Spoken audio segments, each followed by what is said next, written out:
Salut, c'est Reg, j'espère que tu vas bien et que tu prends soin de toi. Nouvelle vidéo ce soir que j'enregistre après une longue journée de tournage. On a tourné, je sais pas combien d'heures pour l'épisode 4 de ma série SOS étudiant sur YouTube, pour ceux qui suivent la série. C'était cool, mais c'est pas le sujet de la vidéo d'aujourd'hui, même si c'est pour ça que je suis dans un cadre un petit peu différent, parce que là je suis dans un truc, mais j'ai jamais vu ça. Je vous fais la petite visite rapidement avant de vous parler du sujet du jour, que sont les habitudes. Mais regardez. J'ai pris un loft pour la première fois. Je l'avais vu il y a quelques semaines, il m'avait un petit peu tapé dans l'œil, mais j'attendais de trouver une bonne occasion pour y aller. Notamment un épisode de ma série pour les étudiants. Et donc là, il y a carrément un étage. C'est le principe d'un loft, Grégoire. C'est le principe, mais je suis trop chaud. Regardez ça. Donc là, on passe par les escaliers. Et c'est ça qui est trop fou, c'est que tu peux voir l'endroit où tu étais 10 minutes plus tôt, en fait. Tu peux voir ton appartement vu d'en haut. Ça, je trouve ça fou. Et là, on arrive dans la chambre avec le lit, la salle de bain au fond, etc. Bref, c'est pas une vidéo de Greg l'agent immobilier, c'est une vidéo sur les habitudes. Mais j'aime bien vous donner un petit peu le contexte de là où je suis, surtout quand c'est dans des endroits cool comme ça. Parce que en fait, comme je vais vous filmer toute cette année en vidéo comme ça, j'aime bien vous donner un petit peu le contexte. Et comme je bouge un petit peu, c'est cool. Je trouve que ça change de rester toujours dans le même endroit. Et donc aujourd'hui, j'avais envie de vous parler des habitudes et du fait que, en fait, vous allez devenir addict à ce que vous faites, quoi que vous fassiez. Et ça, c'est un truc que j'ai découvert il y a quelques années. Je me suis beaucoup intéressé aux habitudes. Je me suis rendu compte qu'elles définissaient en grande partie notre identité, qu'elles pouvaient nous aider à changer d'identité. On peut très bien, et ça je l'ai compris, on peut très bien passer d'une personne feignante aux yeux des autres à une personne extrêmement productive en fonction de nos habitudes, en fonction de notre environnement, en fonction du pourquoi qui nous anime derrière ce que l'on fait. Et en fait, ce que j'ai compris, c'est que peu importe ce que tu fais te rendra addict. C'est-à-dire que si tu es habitué à ne rien faire, tu seras addict à ne rien faire. Parce que tu vas répéter les mêmes schémas, rester dans le même environnement et ne pas avoir de réaction émotionnelle assez forte pour changer de situation, pour essayer de faire quelque chose de différent. Et ça, par exemple, je l'avais compris lorsque j'ai commencé à faire beaucoup de soirées cet été. Bon, c'est pas le meilleur exemple, mais en gros, ça fait 3-4 ans que je vis un peu comme les clichés du développement personnel, les gars clichés du développement personnel, où j'ai ma routine, j'essaie de bien manger, de bien dormir, de bien m'entraîner, d'avoir des bonnes habitudes, des habitudes saines. Je mange quasiment jamais dans les fast-foods, je bois jamais de soda, je bois très peu d'alcool, etc. Donc voilà, un peu le cliché du gars qui a des habitudes saines.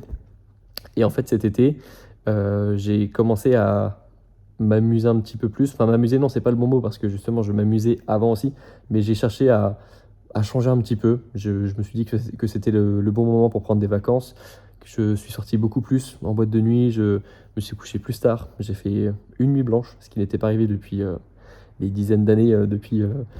Des dizaines d'années, j'en ai vécu des dizaines d'années, mais en gros depuis au moins 10 ans. Et en quelques semaines, je suis devenu addict à ça, dans le sens où ce qui me faisait plaisir, ce n'était plus forcément de suivre ma routine, c'était plus forcément de suivre les habitudes que j'avais avant, c'était ce mode de vie que j'avais créé en finalement quelques semaines. Et ça m'avait fait exactement la même chose lorsque j'étais au lycée et que je passais du lycéen un petit peu feignant, qui sait pas trop quoi faire de sa vie, qui a pas trop de succès avec les filles, donc un peu l'étudiant lambda, enfin le lycéen lambda un petit peu, le lycéen normal qui a pas grand chose d'exceptionnel. Et je me rappelle que après ma rupture amoureuse, la fameuse rupture amoureuse dont j'ai parlé pas mal de fois sur ma chaîne, j'ai complètement changé mon mode de vie. C'est là où je me suis mis au sport, que j'ai commencé à prendre plus soin de moi, plus soin de ma santé physique, mentale, à sortir à la salle de sport, à marcher, courir et à devenir un peu un sportif, même carrément un sportif.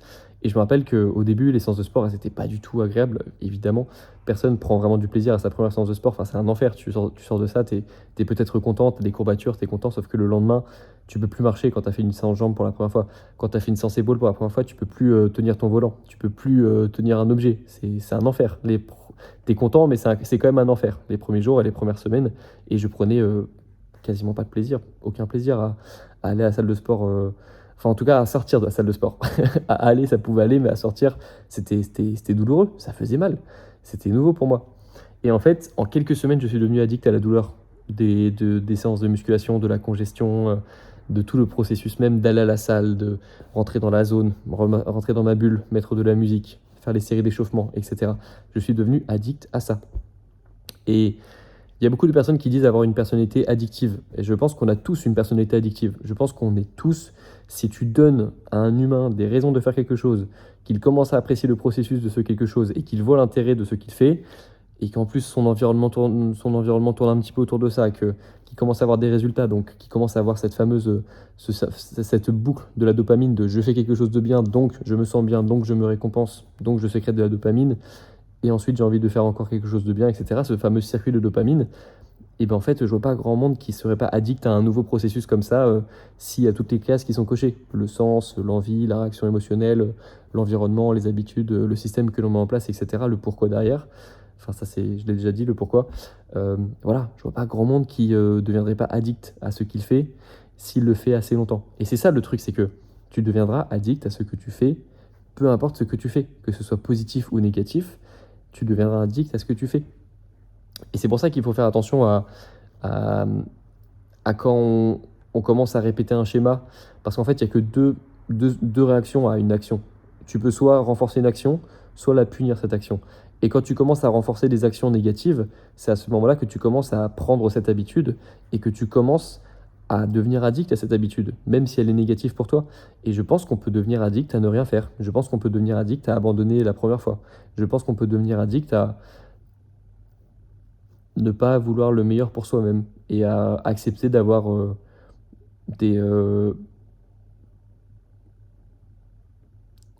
j'allais dire des gens moyens autour de soi, mais ça fait hyper arrogant dit comme ça, mais ce que je veux dire, c'est de tolérer d'avoir que des choses moyennes et de se dire qu'on est finalement quelqu'un de moyen et qu'on ne vaut pas forcément grand-chose. Je pense qu'on peut devenir addict à ça, parce qu'on se le répète chaque jour, parce que nos actions nous le montrent chaque jour, nos actions montrent cette partie de nous chaque jour et renforcent cette identité. Donc j'espère que tu comprends ce que je veux dire quand je dis ça. C'est pas négatif quand je dis que on peut tolérer la médiocrité en quelque sorte, on peut devenir addict à la médiocrité, mais c'est pas forcément même lié à l'argent en fait quand j'y pense. Par exemple, chaque jour, quand tu donnes pas le meilleur de toi-même, tu tolères cette médiocrité de toi-même. Ça n'a rien à voir avec ça veut pas dire que toi tu es une personne médiocre, mais ça veut dire que tu tolères le fait que tu n'utilises même pas une certaine partie de ton potentiel chaque jour. Et ça peut mener à une vie médiocre, dans le sens qui n'est pas, ou une vie où on est passé à côté de ce qu'on aurait vraiment pu faire et de son potentiel. Et ça, c'est quelque chose qui me fait peur, de passer à côté de mon potentiel. C'est quelque chose qui pourrait me donner beaucoup de regrets plus tard, donc c'est ce que j'essaie d'éviter. Et, euh, et voilà, tu deviendras addict à ce que tu fais. Donc fais attention à ce que tu fais, fais attention à ce que tu répètes et essaye de voir là où ça pourrait t'emmener. Parce que l'avantage des habitudes, c'est que lorsque tu commences à prendre des bonnes habitudes, le temps joue en ta faveur. Lorsque tu commences à avoir des bonnes habitudes, tu es pressé d'être demain. Tu es encore plus pressé d'être dans 1 an et tu es encore plus pressé d'être dans 10 ans. Parce que le quotidien sera meilleur et deviendra meilleur un petit peu chaque jour. Et c'est ça qui déprime aussi, c'est lorsque tu as l'impression que tu deviens de pire en pire chaque jour et que rien ne va s'améliorer parce que tu sais au fond de toi que tu as des mauvaises habitudes qui ne sont pas tenables sur le long terme. Et c'est là, je pense, le poison des mauvaises habitudes. Ça te tire petit à petit vers le bas. Et je pense qu'on le sait tous au fond lorsqu'on est sur une trajectoire descendante. Et ça nous prend rarement par surprise, en fait, cette sensation de malheur, de manque de sens. C'est quelque chose qu'on ressent petit à petit au fond de nous et ça s'installe petit à petit. Et justement, on peut commencer à y devenir addict si on n'y change rien.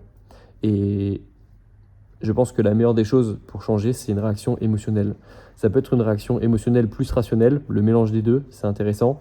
Avoir sous ses yeux les faits, la réalité, voir la réalité, et en même temps une réaction émotionnelle, un dégoût, une colère, une tristesse, qui permet de complémenter ça, de renforcer ça, de renforcer cette remise en question. Je pense que c'est quelque chose qui pourrait t'aider à progresser, d'avoir à la fois un élément rationnel devant les yeux et un élément émotionnel qui te prend en tripes et qui te donne envie de changer, parce que sinon c'est sûr que c'est très compliqué de changer lorsque tout va bien et qu'il n'y a pas de réaction émotionnelle derrière, qu'il n'y a pas vraiment de raison derrière profonde. Mais je pense qu'on a tous des moments dans la vie qui nous poussent à changer, parce qu'on peut juste plus tolérer d'être dans la même situation ou de refaire la même erreur. Voilà le message du jour. Tu deviendras addict à ce que tu fais. Donc fais attention à ce que tu fais et ce que tu refais. On se retrouve demain dans la prochaine vidéo. Prends soin de toi. Moi, je vais dormir. Je suis éclaté. Et puis, on se retrouve très bientôt. Ciao.